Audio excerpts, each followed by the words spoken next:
She hardly needs an introduction from me. In the original Avatar 13 years ago, she played Grace Augustine. Now she's playing a 14-year-old teenager, Sigourney Weaver!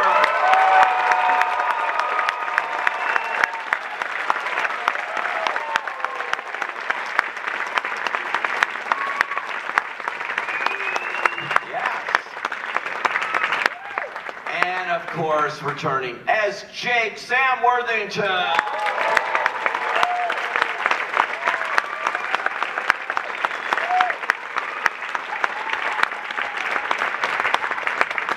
It really is amazing. It's emotional, it's everything, and then you're doing it as we saw there in that. I just can't imagine. Sam, you're returning here as Jake. It's in a different place from, over a decade ago for this. This movie's very much, I think, primarily about family.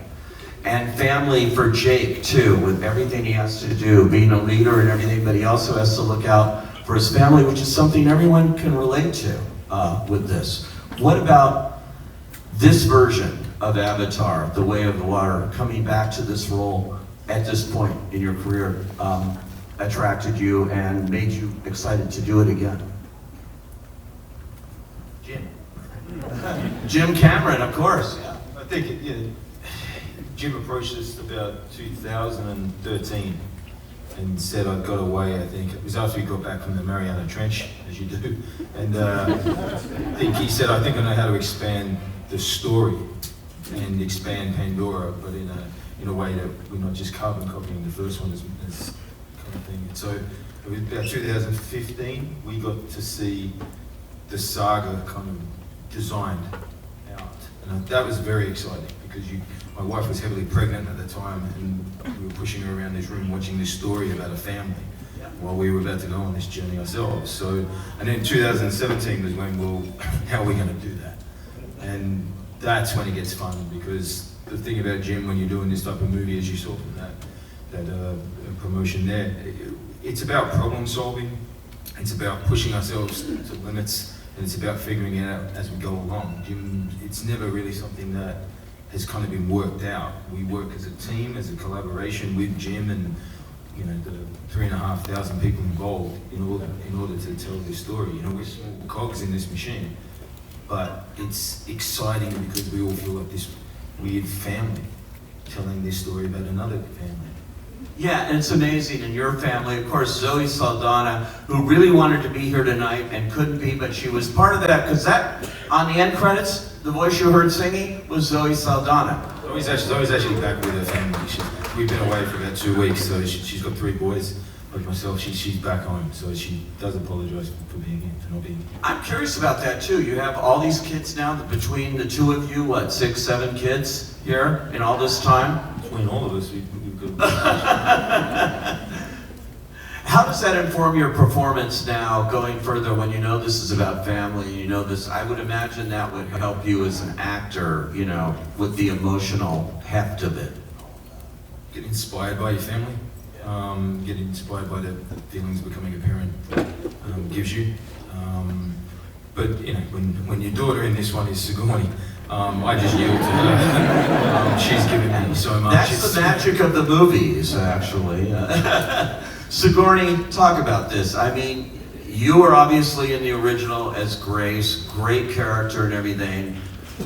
Yes, you can applaud that. Maybe I'm wrong, but I think, and I don't know where this is going in the next 3 installments. I haven't read the scripts or done anything like you guys may have done, but spiritually, I think they are connected. Do you think those two characters, this Kira and Grace, are somewhat connected here? They have to be. Yes, I think it, as you saw in the film, the conclusion that Jake and Natiri have come to is that Grace's avatar became pregnant and gave birth to Kiri. We don't know who her father is, and they adopted Kiri. And they're wonderful parents to Kiri, but she's also wants to be close to her mother, who is unfortunately unconscious, except for brief moments in the film where she magically comes back. What was that like playing? Did you channel your 14-year-old Sigourney here, or how do you do that to go and play this teenager and so beautifully in this here? She's such a free spirit, such an interesting character. Well, thank you. I feel very lucky. She is a free spirit. I actually went to LaGuardia High School and was able to sit in on some classes for students 12 to 15, and I just wanted to hear the pitch of the voices and just observe the behavior. And Jim spoke to me about this. We kind of talked about it in 2010.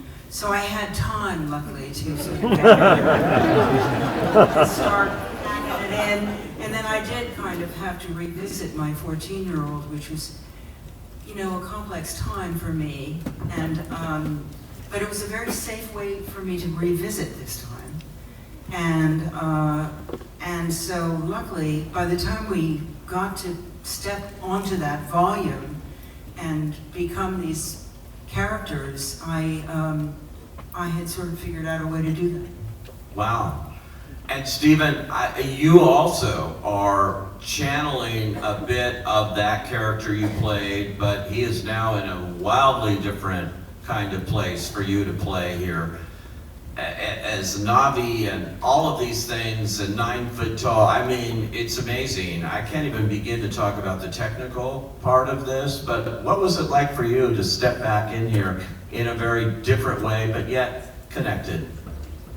Well, pretty ironic, isn't it? Because I get resuscitated, reconstituted in the form of the very thing that I've been attempting to annihilate, and that in fact annihilated me. One of the real salient points for me is that Quaritch had no say in the matter. You know, as far as I understand, I think that the Colonel was probably basking down in the infernal regions, you know, kind of chewing on karma and fate when the suits up in RDA, they did the math and decided that it would be worthwhile to remake him as an avatar and come back. So it was pretty challenging, and I think it's a confusing thing for him. And this is a character who is a very direct thinker. He thinks in straight lines. He moves in straight lines. He's a right-angle character, and he's reconstituted as somebody who is needs to adapt to a world that is very sinuous and very fluid. He needs to adapt to the way of water, and that's a challenge. That was a great challenge for me to play. It was a lot of fun in that serious way that acting can be, to try and meet this challenge with Jim as we kind of hashed it out daily on the set, I think, and you know, that's the result. Well, it's an amazing character too, because this is a movie ultimately about family. If ever there was a theme that I saw running through it, it's something universal that people can identify, whether you're blue or any color here, you know, in this. And your character doesn't seem to be a family man, okay? But his family does seem to be jarheads. It seems to be the warriors. It seems to be that to him. That's what he answers to. Well, there are families and families. There are, you know, look, I have my own thoughts on where Quaritch came from and why Quaritch is the Quaritch that he is. But the truth of the matter is, sure, he has got a family. He identifies deeply with his brethren and his sisters in the Marines, in that clan, in the Jarhead clan, is one of the Devil Dogs, and so that's the source of his problem, is that one of his own, you know, betrayed the family. So I think that the family motif operates as powerfully for Quaritch as it does for anyone else. Let me ask all of you. I can't imagine this, but you had to learn to dive, scuba dive, if you hadn't done it before. You learn how to hold your breath, from what I understand. Kate Winslet, who's in the picture, apparently won the contest, 7.5 minutes or something, underwater. I can't imagine acting and doing all of this in that environment. So tell me what it was like technically to act underwater in all the requirements that this movie had. Sam, I mean, you're in a big fight with him at different times and things, which is hard enough to do on land, much less underwater. I think what that promo doesn't show is that we're the first people to put that volume, that gray area, we put it in a tank. That was the difference. That's what. It's a tank in Manhattan Beach, right? Yeah. So it's an underwater performance capture stage, which is trailblazing. So we learned the technique in order to survive on that set.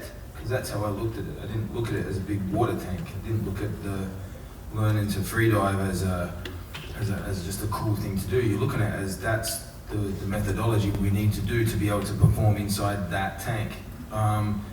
And for me, when you're like 30 feet down, it's not just holding your breath and learning all the freediving techniques, but there's a pressure to it, the pressure of the water on you. So you have to learn to not only relax, but to get rid of the water. I think that's the trick. You're trying to preserve your character as you're drowning. It's also like Cameron has said, in a normal thing, if you're going to do this with divers and things, bubbles are going to come up and that'll destroy the shot. Well, and you can't do that. It's because of the technology. Everything, as you see with the head cams, it's the same underwater. The amount of information that is coming from our performance can be translated underwater. There's 20, 30 guys with reference cameras under there taking the information of what our performance is. So nothing is animated on top of what we're doing. And because of that, the bubbles would get in the way of the information. So the technique that we learned was to allow us to perform scenes minutes at a time without bubbles, basically, with a comfortability in a very foreign environment. I think, and it was, the little girl learns, it's a technique anyone can learn, and we trained on it for months. But the idea was, just like, Top Gun put them in the jets, we wanted to be in the natural environment. It adds to an authenticity of the story that hopefully allows an audience to not get pushed out of the story, but still remain immersed. What about for you, Sigourney? What was that experience like? Well, it was a great adventure, I must say. I think I love the water. I immediately thought this was going to be challenging, but luckily Jim doesn't throw out these challenges without giving you a way to get there. And we had one of the best teachers in the country, Kurt Crack, who also has taught the Navy SEALs, to really take us through for about a year. And then, of course, Jim says, listen, everybody, when you're in the water, I don't want to see any of this. So he said, you have to learn to relax your face, open your mouth, open your eyes, and really look like you're comfortable there. And so luckily we had some time to also add that. And when I see it now, I am so grateful for that training, because I don't think you can act, I'm comfortable 30 feet down doing a 4-minute scene. You've got to know what you're doing, you've got to feel safe, and Jim made sure that we were safe, we had safety divers around us, so we were free to take the chances we needed to take. It's very quiet down there too. You got to understand, we can't talk to each other. So the only person that you can hear is Jim directing you, like this voice, this spirit. You hear him going there? He directs you underwater. And by the way, he says, well, he has quite a reputation over the years, in working on these movies and getting what he wants. But he says he's a kinder, calmer Jim Cameron on this movie. Was he, in terms of directing and getting what he wants? Well, I think so. I've known him for quite a long time now. Yes, you have. We know aliens and all the fantastic. You've been in outer space, you've been under the water, you've done it all with this. I'm still here. I think that Jim has his own family with kids that were sort of the same age as us kids, and so he's much more playful now we really have a good time on the set, even as we work so hard. And he's clearly doing what he loves. You know, it took him so long to write these and to, you know, put everything into them that he saw, envisioned, and so he's really having the time of his life. And so we felt that enjoyment. We enjoyed it too, a lot of the time. And so it's really a pleasure. You know, it is like a family when we work together. And you know, some days are harder than others. Some days seem impossible. But you know, we're there together a long time. The kids were amazing. We all learned from each other how to do this. I personally love the explosions when they happen, you know, it's, because things can get, you know, explosive there occasionally. But I'll tell you something about Jim. I remember about 10, 11 years ago, I saw an interview that he did on Canadian TV, and he was asked to assess his own self. And he said, well, I think I'm a pretty good director, and I'm not very good leader. Okay, the thing about Jim Cameron, and I've observed this to be a fact, he's a lifelong learner. Jim is always asking questions. He wants to know, he wants to learn, he wants to evolve. And having posited that he is not a great leader, I believe he wanted to become a better leader. And he has found ways to do that. And look, I loved working for him on Avatar, the original Avatar, but I've never had as much fun in my life as I had working on Way of Water. And it was serious fun, and there were days that were very tough. But we always felt we were being led by somebody who just was so passionate about what he did. And he did it with great love and respect and great humor. There was a tremendous amount of laughter on this set. So it's also so generous. For instance, when we first got there in 2017 and I saw the pictures of Kiri, she was a very composed looking young girl. Her hair was neat. It was kind of in a little band. She had a little upturned nose. And I was like, Jim, no girl feels like that. You always, you know, you can't imagine that someday you could grow up to be like Neytiri, who's this brilliant warrior who can do anything. I said, she has to look like the way she feels inside, which is, you know, sometimes really a mess and full of, you know, all kinds of feelings, good and bad. And you know, he's the kind of director who listens to his actors, and he sent me away with the, you know, the drawers, and we reconceived Kiri to be awkward Kiri, and that's who you see up there now. That is, it's so true in this, the emotion that comes through with the acting and things. Sometimes in these kinds of big budget, incredible movies that are full of technology and things, you lose the people, you lose the humanity. And here you don't. This is an amazing ensemble of actors who are acting, who have just taken their craft to a different level. Maybe they've never done before, but it's still the craft. It's still acting. Definitely. It's all from here, you know, and we actors know that that's sort of where it is. And somehow this technology picks up the essence of what you're doing, as well as all the detail. Picks up that fire, you know, and I think it's absolutely incredible what it picks up and how true it is. it's worth noting also that we have a whole raft of youngsters in this film, and some of them this is their very first film. And so what that says is that the craft and art of performance capture is what they understand acting to be. And that's all to the good, and particularly when you have mentors like Sam and Sigourney and Jim and Zoe, to really supply the fundamentals, of acting to them. So I just think the performance capture aspect of it is just the defining process for this film. And to me, it's acting at its highest and most fundamental level.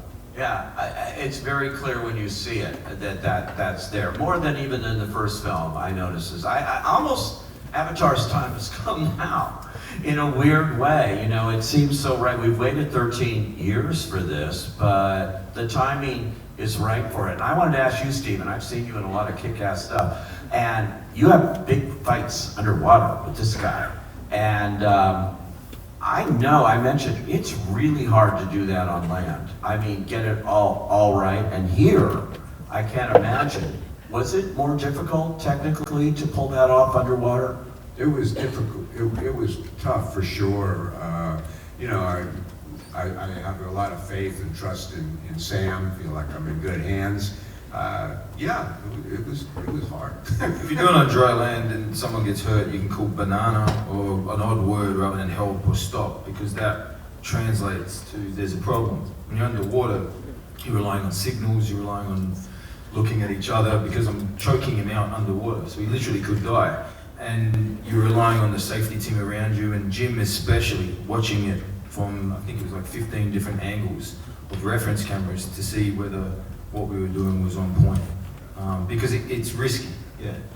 He actually has some device, virtual device, that he sees after you've done all of this stuff, all these takes, different things, and he's going to choose what he does, and he looks at that. And you can see it straight away. Yeah, right. So the camera is the virtual camera that he designed and built, can see what we're doing as we do it. So I wave, the avatar waves. I choke him out underwater. He can see the choke out underwater, and he can zoom it in and out like a Google map, I guess, but it's like a Pandora vision. And he can sort of get. And so what he does once we've captured it, many months later, which is capturing the performances and putting them in, banking them into a system, he can then use that same technology to go back into the volume and see what we caught, and then he picks his camera angles. Then he Without us there. Without us there. Without you there, it's just remarkable. So he goes for he goes for the truth of the scene a number of times until he's satisfied. Then there's no coverage per se. He's captured every single take from all the angles. So he goes back in when we're not there and is able to shoot the film from the angles he wants, choosing the takes he wants. So you just go for it, you know, and that's what you keep doing. You don't have to, like, you know, save yourself for the close-up or anything like that. You're just like out there each time. Because you got the camera right here, you're always in a close-up, so there's nowhere to hide. You know, wherever you go, it goes, even when you're underwater. And I think that's why it takes so long to make the film, is because it's like choice theory. It's like the cereal aisle in the supermarket.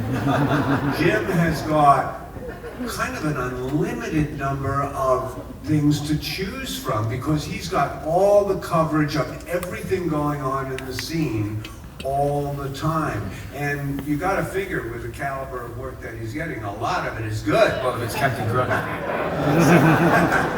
But do you, he has all the scripts. I mean, we all know he's got 4 films planned here. Do you have all these scripts written before he begins to shoot day 1?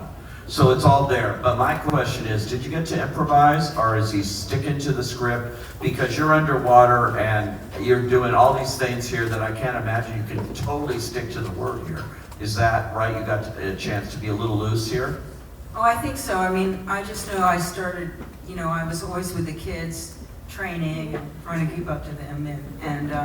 But yeah, all those scenes in the forest, we both were saying the lines. We'd also, he wanted us, because he has kids that age, to throw in, you know, the eye rolling and the this and the that, you know, the conflict and the teasing and stuff like that. I mean, it was a good balance of what was in the script and what would come up, you know. Amazing. So there are supposedly 4 films in the pipeline here of the sequels to the original Avatar. We've just seen the second one. The third one, you guys have shot a lot of it. Tell me how this is working and everything that happens. And 2 more after that. 5 altogether. Wow. I mean, this is the most ambitious cinematic project I've ever heard of. The story, the saga of this family is just so riveting emotionally. You know, with everything Avatar: Way of Water is, what to me the strongest thing is Jim's writing and the emotional pull of these situations and these characters. It's an emotional journey as well as everything else.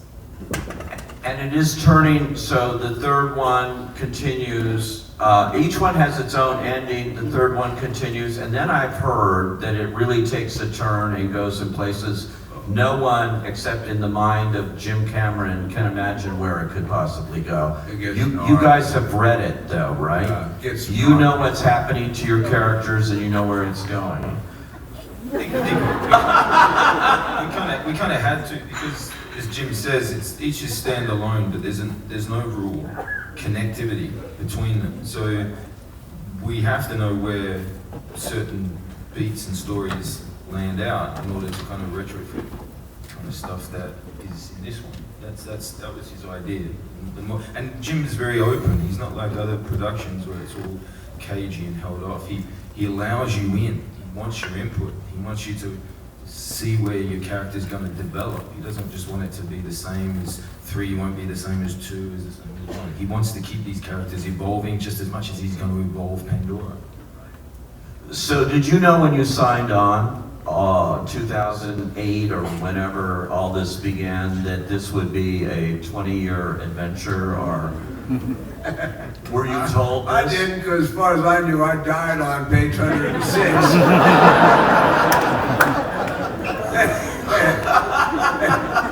You know, and it seemed pretty definitive to me, because if that first arrow didn't kill me, I know the second one had to. So I wasn't really thinking sequels until we had a party one Sunday in Wellington in 2007, and we were having a beer, and Jim said, I'm not done with Corin, she's coming back. And I was like, oh, that's cool, but at this point we hadn't even finished Avatar, so what are we talking about sequels for, And then after it was all done, he said to me in 2010, he said, "You're coming back," and I went, "Really? Really?"